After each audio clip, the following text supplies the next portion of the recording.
আসসালামু আলাইকুম viewers, welcome to my channel আম্মুর সারা বেলা থেকে। আমি রুনা ইসলাম প্রতিদিনের মতো আজকেও হাজির হয়েছি আপনাদের মাঝে। তবে হাজির হয়েছে কি, যাচ্ছি, এই যে চলছি, আপনাদের সাথে করেই নিয়ে যেতে চাই। চলেন, যাব কোথায়, কি করব, কি কি হবে সব কিছুই দেখিয়ে দিব।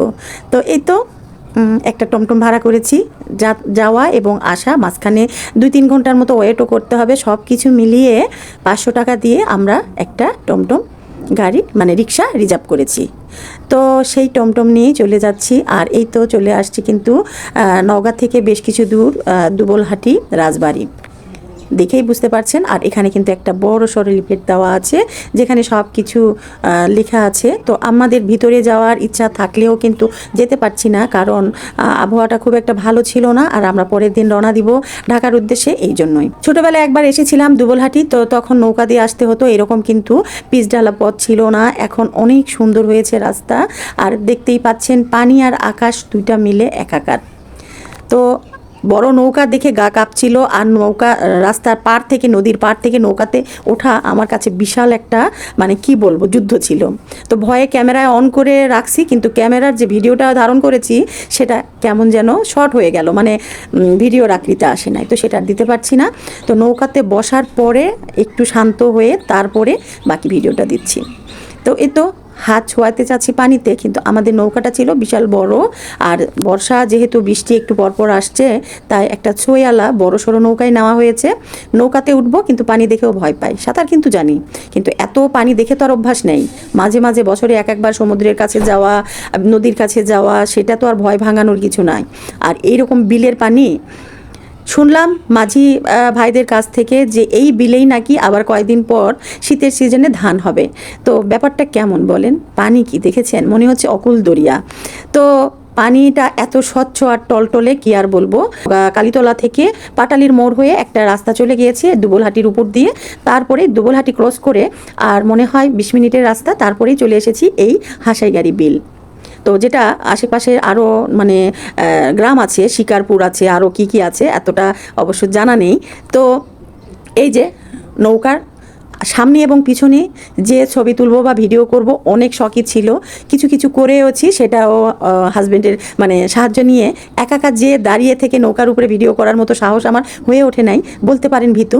তবে কি, এরই মাঝে কিন্তু বৃষ্টি এসেছে, অনেক বৃষ্টি। আর বৃষ্টির পানি যখন পানিতে পড়ছে কেমন লাগছে সেটাও কিন্তু আমি ধারণ করে নিয়েছি। অনেক দূর চলে এসেছি, প্রায় 2.25 ঘন্টা।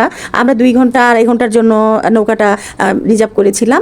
তো সেখানে আমাদের প্রায় 2 ঘন্টার উপরে, 2.5 ঘন্টা পুরানা আমরা বিলের মধ্যে ঘুরে একবারে এক মাথা থেকে আর এক মাথা, মানে এটা সার্কেল অনুযায়ী নৌকাটা ঘুরলো। দেখলাম যেটা ছই আলা নৌকা নিয়ে যে খুব একটা ভালো কাজ করেছিলাম। প্রথমে রাগ করছিলাম যে খোলা আকাশ দেখবো, পানি দেখবো, পরে দেখি যে আসলেই তাই, তার সিদ্ধান্ত। 2.25 ঘন্টার উপরে নৌকাতে ঘোরাঘুরি করে পেটের ভিতরে এবার চো চো করছে, খুবই ক্ষুধা লেগেছে। আর আমি কিন্তু আগে ওকে বলে রেখেছিলাম যে বিলের পাশেই আমি কোনো খাবারের দোকানে আজকে ভাত খাবো, অন্য কিছু না। এই সিদ্দিক চাচার দোকানে কিন্তু খুবই পরিষ্কার পরিচ্ছন্ন, পরিপাটি। এই যে পিছনের দৃশ্যটা দেখায়, আর এই যে সামনে রাস্তা, রাস্তার পাশে ওই যে বিল। তো আমরা নৌকা থেকে উঠে চলে এসে এবারে ক্ষুধা লেগেছে। আর এর মধ্যে অনেক বৃষ্টি ছিল, চাচা তার দোকানটাকে তাঁবু দিয়ে ডেকে রেখেছিল, সেগুলো সরিয়ে দিচ্ছি। এসে দেখি গ্যাসের চুলায় ভাত থকবক করে ফুটছে, আর বেশ কয়েক পদের মাছ বা মাংস রান্না করা আছে, দেখতেই পেলেন। তো সেখান থেকে আমি এই মানে বিলের মাছ নিয়েছি, সারুন পুঁটি, রুই মাছের মানে ভুনা, আর এখানে আলু দিয়ে সারুন পুঁটির চচ্চড়ি, আর হাঁসের মাংস দিতে বলেছি একটা, কারণ আমি এখানে আজকে মাছ দিয়েই ভাত খাবো। আর হাজব্যান্ডের জন্যই আসলে হাঁস নেওয়া। তো হাঁস আমি বললাম একটা দেন তাহলেই হবে।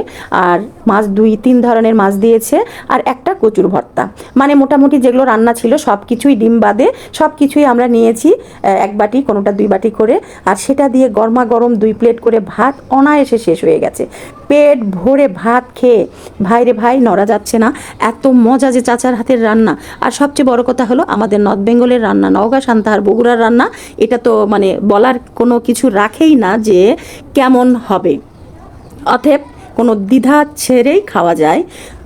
পেটটা ভর্তি করে খেয়ে দিয়ে এখানেই শেষ না, এর পাশ দিয়ে যত দোকানপাট ছিল, কোনোটাতে আচার ছিল, কোনোটাতে আমরা, কোনোটাতে পেয়ারা মাখা, কোনোটাতে চটপটি ফুচকা। তবে চটপটি ফুচকা খাওয়ার মতো পজিশন আর নেই, পেটে জায়গাও নেই।